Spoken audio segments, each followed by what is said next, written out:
In the center of Utah, the big wall clock beneath the sign, Cole and Sons Watch Repair, hadn't worked for 3 years. That Monday at noon, the very moment the Adhan rose from Noor Mosque's loudspeakers, the clock suddenly began to tick. The hands showed the correct time, and the instant the call ended, it fell silent. Afternoon, sunset, night. The same thing repeated at every prayer time. The rumor spread through the city. The blind watchmaker's clock works only at the times of the Adhan. The shop's owner, Edwin Cole, was a watchmaker nearing 70 who had been almost completely blind for 15 years. His hair was white, his voice was young. When his vision began to fail, he didn't quit his work. He learned to trust his fingertips and sound. With that sensitivity, recognizing a cracked crystal by touch, a faulty mainspring by its timbre, he would check St. Mary's bell every Sunday and keep it aligned with the Adhan times from Noor Mosque a few streets away. Time isn't anyone's monopoly, he would say. Time is understood through worship. Hearing the news, Maya Reed, young reporter at the Utah Gazette, known for the Riverside rain jar story, stepped inside in curiosity. The resin smell of wooden floors, hundreds of clocks on the shelves, while all of them whispered as they ran, the big clock on the wall was mute. There were 10 minutes left until the Adhan. "Mr. Cole," Maya said. "I'm here," the man answered from behind the counter. "You arrived like the footsteps of someone with a beautiful voice." He was holding a tiny spring with tweezers. "We're waiting for the Adhan, are we?" "Yes," Maya said. "I want to see how it happens." "So do I," Cole said. "I learn it anew every time." It was in the first years of Cole's blindness. One evening when the gleam in the window had faded and darkness fell, a 10-year-old boy had come into the shop, Bilal Harris. His mother worked at the bakery across the street. The dynamo on his bicycle was broken. "My headlight won't come on," he said. "I'm going to pick up my mum tonight." Cole removed the dynamo hub and oiled the bearing. At that moment outside, St. Mary's bell blended with the Adhan from Noor Mosque. Touching the boy's shoulder, he said, "When you light it, your debt is not only to the road, but to time." That very day, the big wall clock stopped and never kept steady again. Years went by. Bilal grew up, first becoming an apprentice in the shop, then the muezzin at Noor Mosque. Cole, for his part, leaned on hearing when he could no longer see. One night, from inside his unseeing eyes, a prayer was born. "Lord, if you take my sight, do not take the right measure of time from me. Let this clock move only at the times when you are remembered. If I cannot watch, let it watch."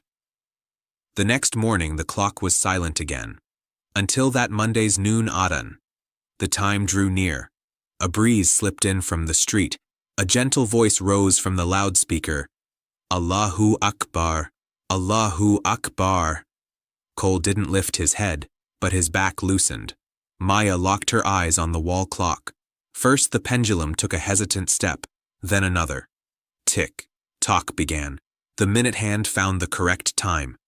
The moment the Adhan's final La ilaha illallah ended, the pendulum thought of a third swing and gave up.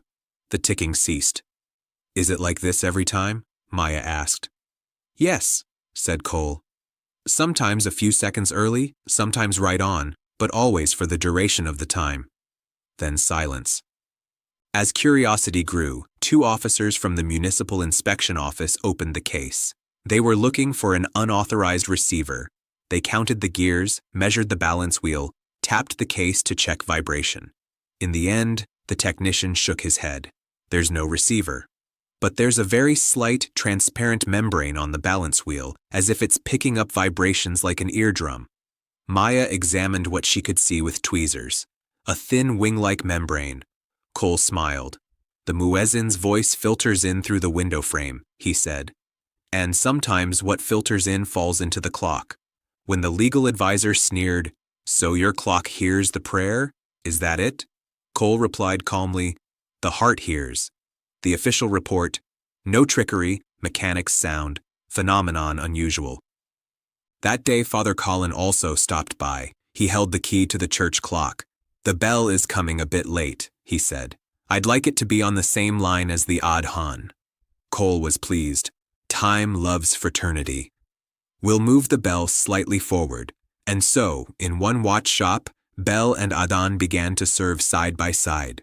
Toward evening, Bilal came in. He wore the mosque's plain gray jacket, a touch of shyness on his face.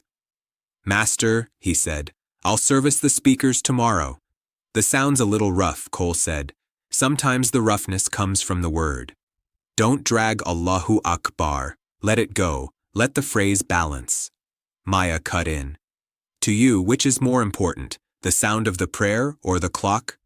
Cole paused and listened to the whisper on the shelves. Time becomes time, thanks to prayer.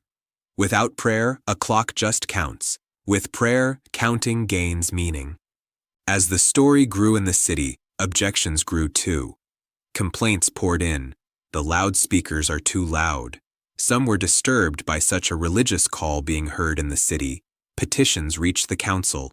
They turned the talk back to the clock in the shop. If the Adhan triggers it, then the sound must be too strong. That evening the shop filled with more different kinds of people than they had ever seen. Women in headscarves, civil servants in suits, university students. Bilal stepped to the door. At Maya's signal to Father Colin, St. Mary rang once. "Allahu Akbar!" And the bell greeted one another at the same moment. The wall clock said tick-tock. What circled on people's faces was not jubilation, but composure. The Adhan ended. The clock fell silent. A brief note appeared on the outer glass. Not noise, an invitation. The council postponed the vote on lowering the volume. A silent assent strengthened in the city. Some sounds are felt more the less they're heard. One day Maya arrived in a rush. "Mr. Cole, today it didn't work at all." Bilal lowered his head. "I hurried. There was a meeting 2 minutes later." Cole placed his fingers on the counter. "If you chase time away, the moment hides. Try again. Weigh your breath." When the evening Adhan rose, Bilal recited from deeper within, slowly. The clock clicked at the third word. Maya wiped her eyes. Cole whispered, "If it cannot be told, it can be lived." Weeks passed. The city council reopened the matter of the loudspeakers. This time the neighborhood's elders, youth, shopkeepers were in line. "We hear this sound to allow time its due," they said. A joint decision emerged. The mosque and the church would prepare a protocol together. The loudspeaker level, bell strikes, and the neighborhood schedule would be posted on a common board. Whoever wished could tune their headphones, or their hearts. The city learned to let sounds greet rather than clash. One morning Cole didn't open the shop. Bilal unlocked the door and went in. Everything was in its place. The clocks were mute. On the counter lay a note in trembling hand. "Time is entrusted to your hearts." When I went blind, my eyes closed. The clock saw. If it falls silent when I go, you make the prayer larger. That evening, 2 prayers rose to the same sky in Noor Mosque's courtyard and at St. Mary's. Bilal recited the Adhan. The wall clock, for the first time, continued a few seconds after the Adhan ended, then fell quiet like a soft sigh. When Maya returned from the funeral, she found the wall clock stopped at 12 o'clock. "A new beginning," she whispered. "The middle of the day. The rest is entrusted to us." The next day Bilal put the shop in order and hung a small plaque on the door. "Cole and Sons, now Sons and Souls." He handed a sand glass to everyone who came in. Beneath it was a little card that read, "Store up not hours, but moments." Maya found one of Cole's notebooks, the pages from the year his blindness began. The first sentence, "The eye sees with light, the heart with remembrance. Seconds don't hold up a city, words do. I'll repair clocks. What I really want is to repair people's time." On the schedule that followed, penned notes read, "St. Mary Bell minus 0045, Noor loudspeaker plus 0015, equalize." At the bottom, a prayer, "Lord, let us taste the justice of time." Small changes multiplied across the city. St. Mary's bell struck a minute early, and the Adhan at Noor Mosque began a minute later. They saluted each other right in the middle.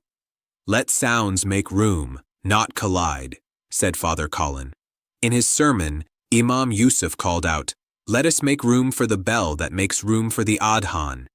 People began to experience rising when the time comes, not as a new discipline, but as a rendezvous with the heart. A note appeared in the window of Halcyon Books, a silent clock, for whoever wants one. Inside, small clocks were given away for free. They had no alarm, they only displayed the Adhan and bell times with a minimal light. "In memory of Cole," said the shopkeeper, "to show the times." One noon, Noah arrived with an old pocket watch, the once little owner of a school bag gifted anonymously, now 19. "It doesn't work," he said. "Maybe it isn't meant to work." Bilal smiled. "Some clocks work by falling silent," he said. He led him to the big wall clock. "Listen as the Adhan approaches." The voice rose. The clock ran. Bilal touched his chest. "The real pendulum is here." The one outside is only a sign. Noah slipped the pocket watch back into his pocket. As he left, he noticed the plaque on the door. "Ask not the second, but the reason." Maya had written and hung the plaque. Sometimes Maya stopped by the shop alone and listened to the rain in front of the window. One evening, a thin, transparent fleck, perhaps a wing membrane, perhaps dust, fell on the glass and quivered in the corner of the pane. She picked it up with tweezers, put it in a small glass jar, and stuck a label beneath, "The frequency of prayer." The Adhan rose. The clock said tick-tock again. Outside, a sprinkling rain striped the city as St. Mary rang once. Two sounds exchanged greetings in a single city. The clock fell silent. Silence didn't crash down, it came to rest. At that moment, Maya said to herself, "The miracle of this story isn't the clock's movement, it's time's awakening." The blind watchmaker's prayer had opened not the city's eyes, but its heart. By walking only at the time of the Adhan, the clock in truth was whispering to us, "Stop chasing time. Meet the moment." In this new order where sounds made room for one another, the city learned to keep rhythm not with a clock's tick-tock, but with prayer. From that day on, people in Utah thought twice when setting an alarm. Some chose to turn the alarm off and wait for the moment. Some added a sentence to their phone notes. "Time is entrusted to my heart." On the wall of Cole and Sons, the last sentence Maya left gleamed in the light. "Time is measured, the moment holds." This city no longer prided itself on measuring time. It sought ways to hold the moment, between the Adhan and the bell, between the pendulum and the heart, in that invisible frequency that stirs within silence.